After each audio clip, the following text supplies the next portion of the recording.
Good morning. So what we're going to be working on, which we started yesterday, is our practice for the scholarship jacket. You should be in this assignment. What you're going to do is you're going to see, please upload this to Notability into your theme subject under the reading tab. And you only need to worry about the practice test part.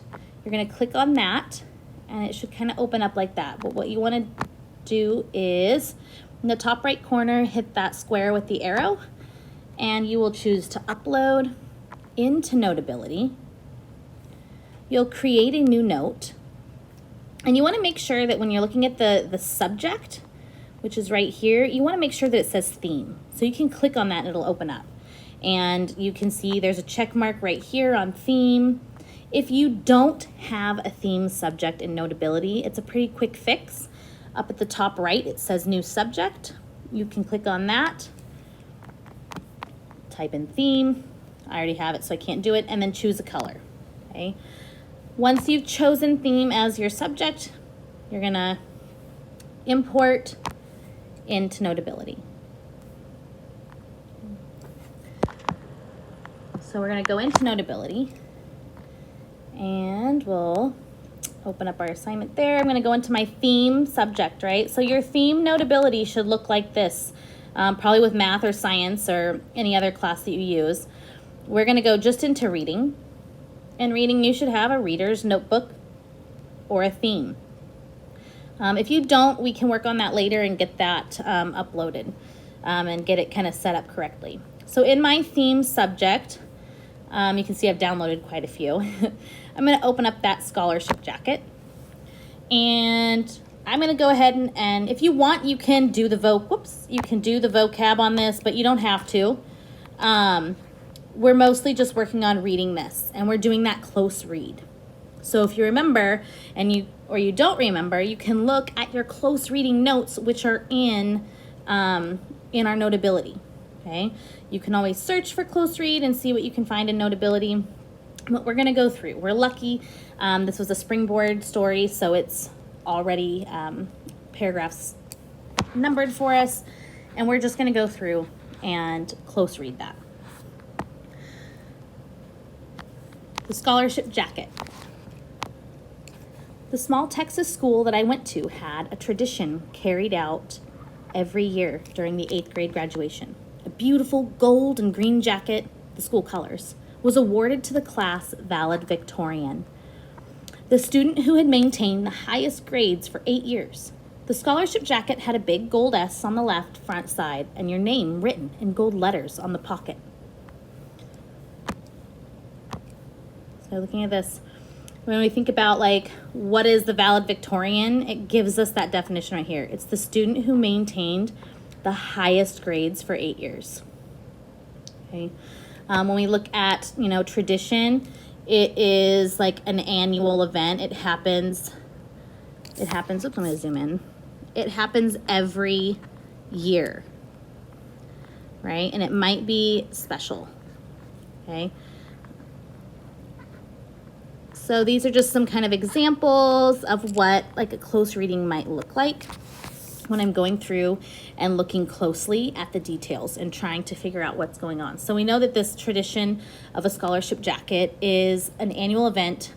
It's special and it goes to the class valedictorian, who's somebody who's maintained the highest grade for 8 years in a row. Paragraph 2. My oldest sister, Rosie, had won the jacket a few years back, and I fully expected to also. I was 14 and in 8th grade. I had been a straight A student since the 1st grade, and this last year had looked forward very much to owning that jacket. My father was a farm laborer who couldn't earn enough money to feed 8 children, so when I was 6, I was given to my grandparents to raise. We couldn't participate in sports at school because there were registration fees, uniform costs, and trips out of town. So, even though our family was quite agile and athletic, there would never be a school sports jacket for us.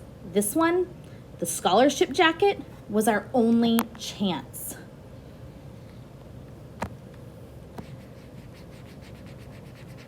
Right? So this is kind of a big, important detail here. The title is the scholarship jacket. We find out about this tradition. The valedictorian gets it.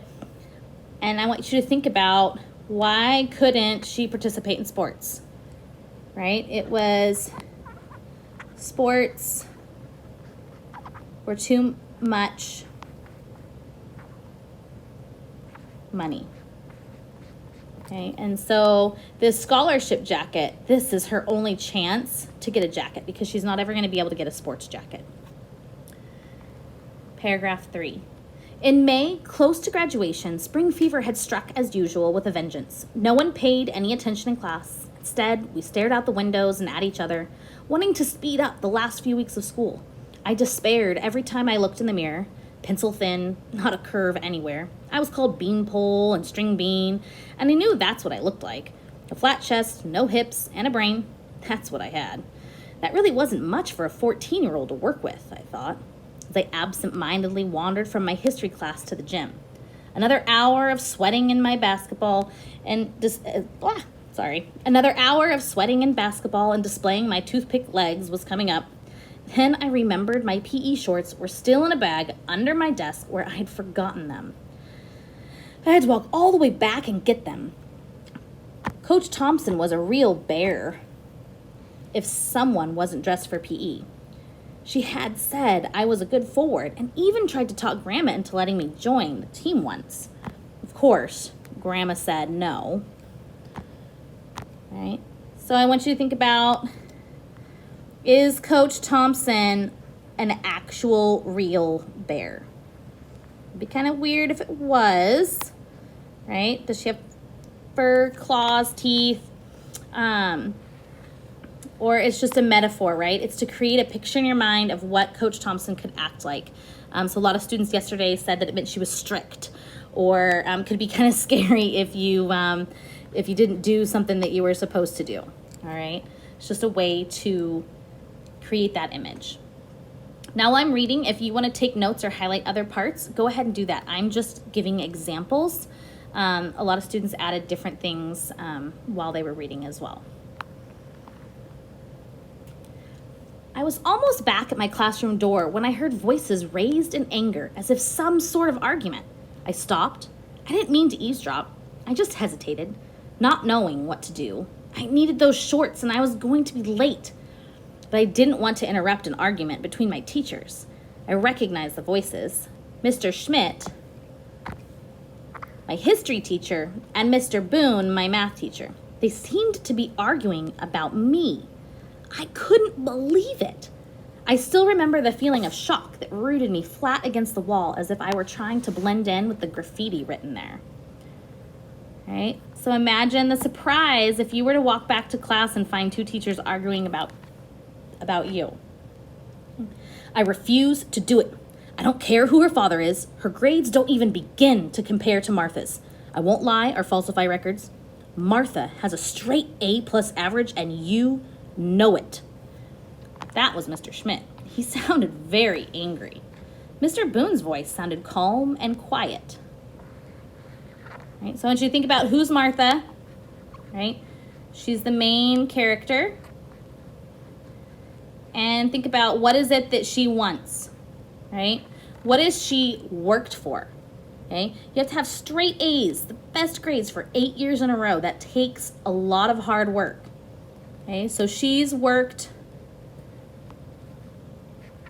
hard to earn the jacket.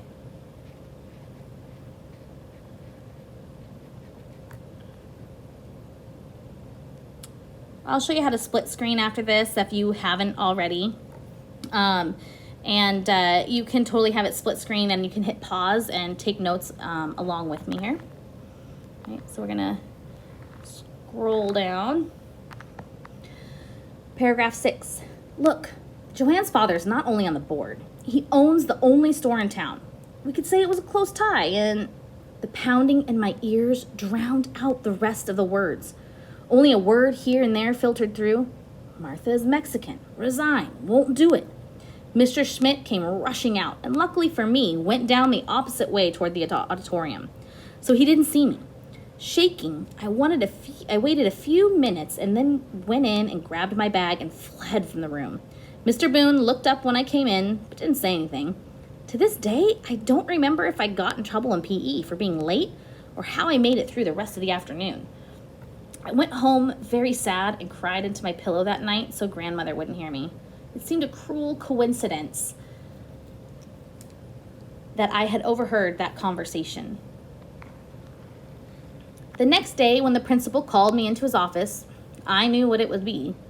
He looked uncomfortable and unhappy, and I decided I wasn't going to make it any easier for him. So I looked him straight in the eyes. He looked away and fidgeted with the papers on his desk.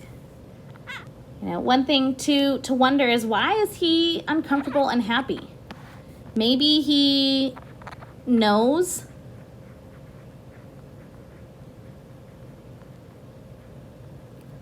what he's going to say is wrong.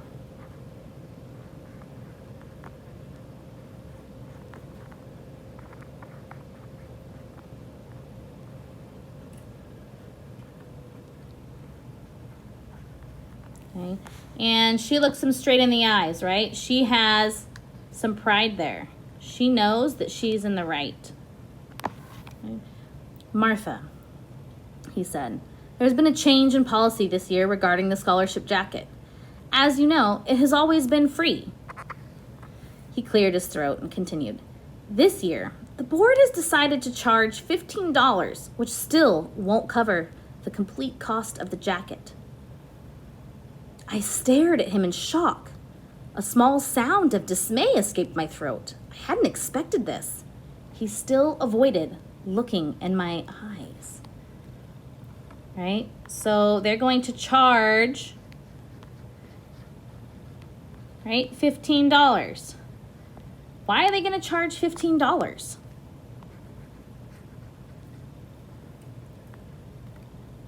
Right? Because they know Martha can't pay it.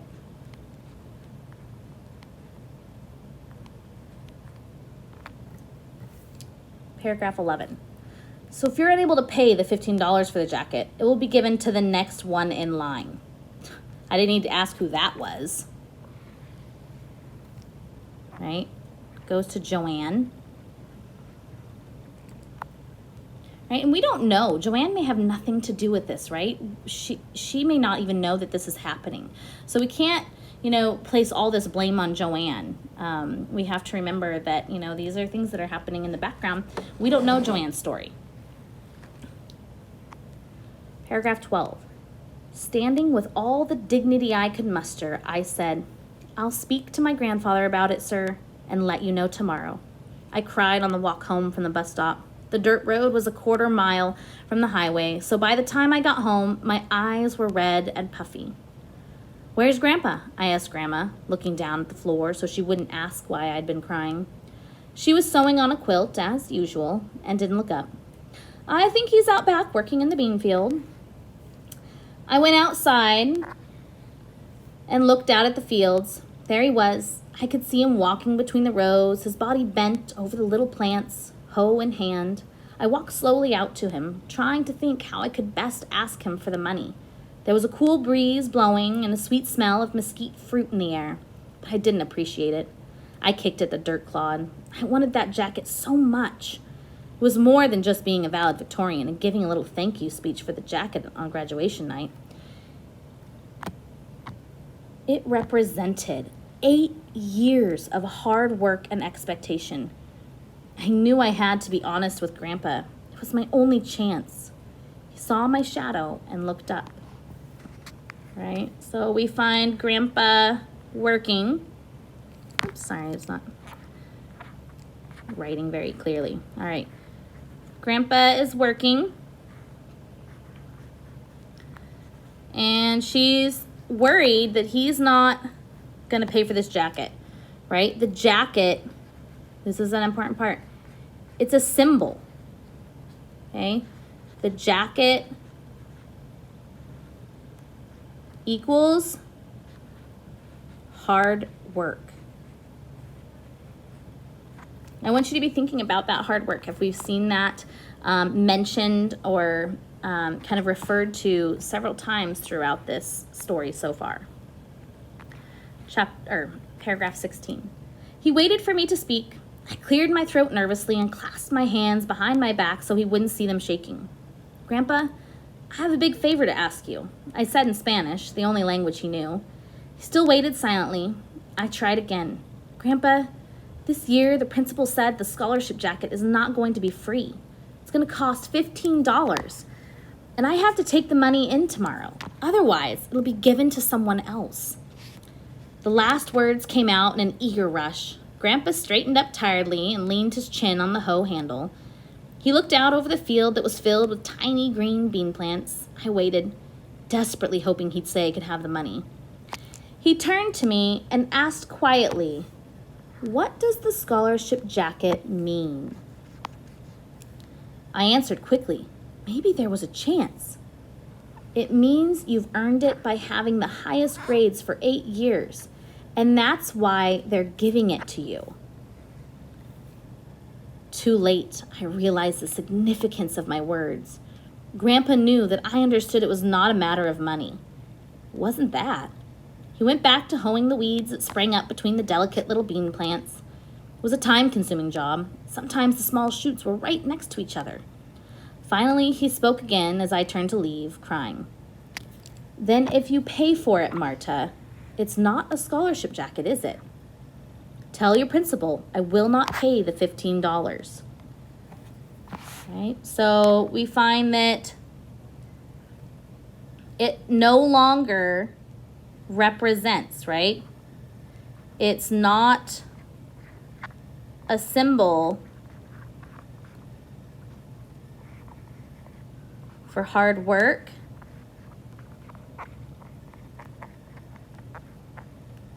If it's paid for.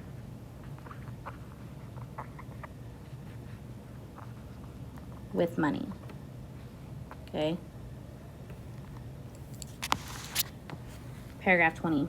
I walked back to the house and locked myself in the bathroom for a long time. I was angry with grandfather, even though I knew he was right. And I was angry with the board, whoever they were. Why did they have to change the rules just when it was my turn to get the jacket? Those were the days of belief and innocence. It was a very sad and withdrawn girl who dragged into the principal's office the next day. This time, he did look me in the eyes. What did your grandfather say? I sat very straight in my chair. He said to tell you he won't pay the $15. The principal muttered something I couldn't understand under his breath and walked over to the window. He stood looking out at something outside. He looked bigger than usual when he stood up. He was a tall, gaunt man with gray hair, and I watched the back of his head while I waited for him to speak. Why? He finally asked. Your grandfather has the money. He owns a 200-acre ranch. I looked at him, forcing my eyes to stay dry. I know, sir, but he said if I had to pay for it, then it wouldn't be a scholarship jacket. I stood up to leave. I guess you'll just have to give it to Joanne. I hadn't meant to say that. It just slipped out. I was almost at the door when he stopped me. Martha, wait. I turned and looked at him, waiting. What did he want now? I could feel my heart pounding loudly in my chest and see my blouse fluttering where my breast should have been. Something bitter and vile tasting was coming up in my mouth. I was afraid I was going to be sick. I didn't need any sympathy speeches. He sighed loudly and went back to his desk. He watched me, biting his lip. Right? He knows this is wrong. Right? He knows this is wrong. Why? If we scroll back up to the top up here where, right? Only a word filtered here and there. Martha Smexon won't resign. Joanne's Faller owns the only store in town. Okay? If we look back here, right? She's facing some discrimination. Right? They want to give the jacket, Mr. Smith, right?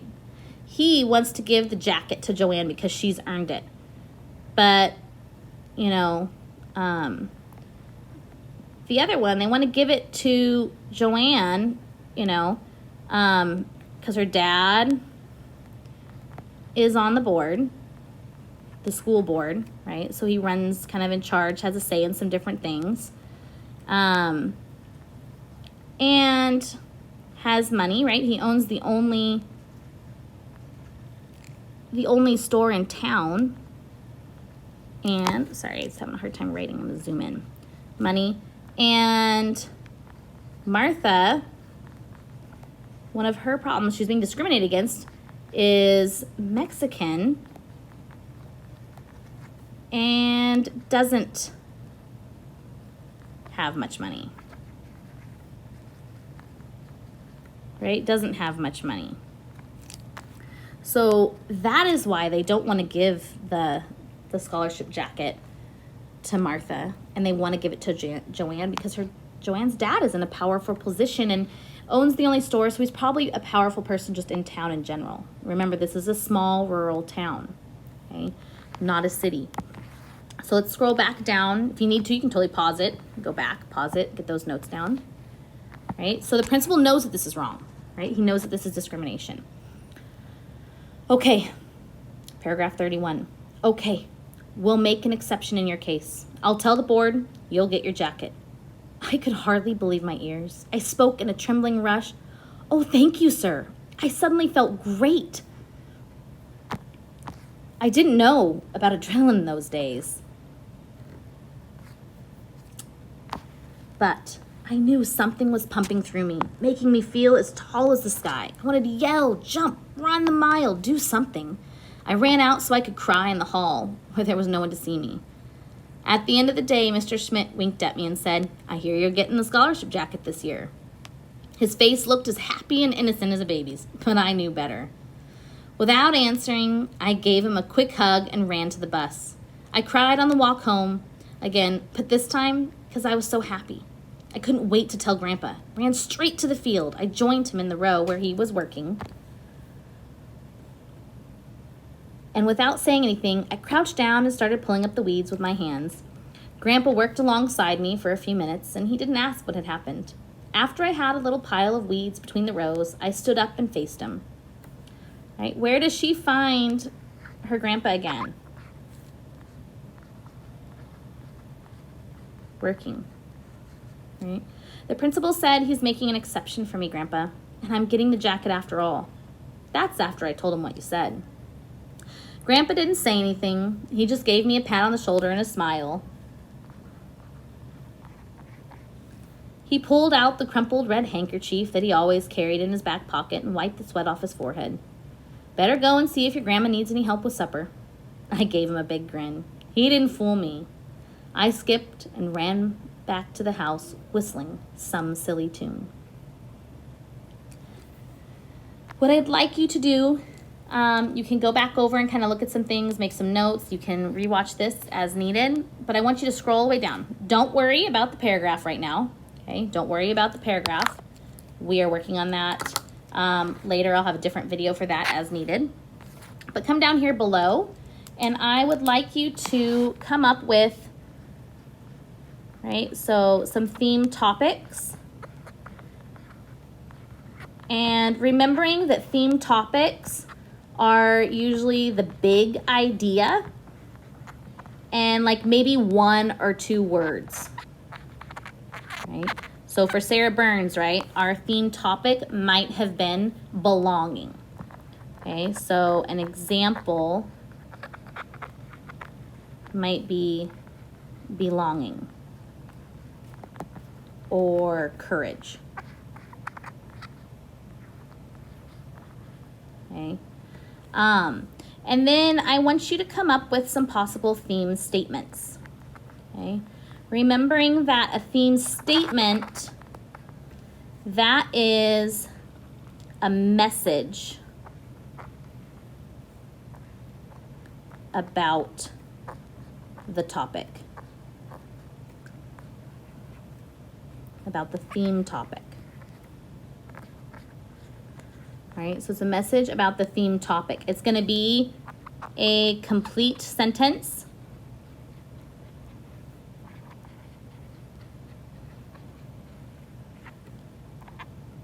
and it is universal, right? It can apply to a variety of people and situations.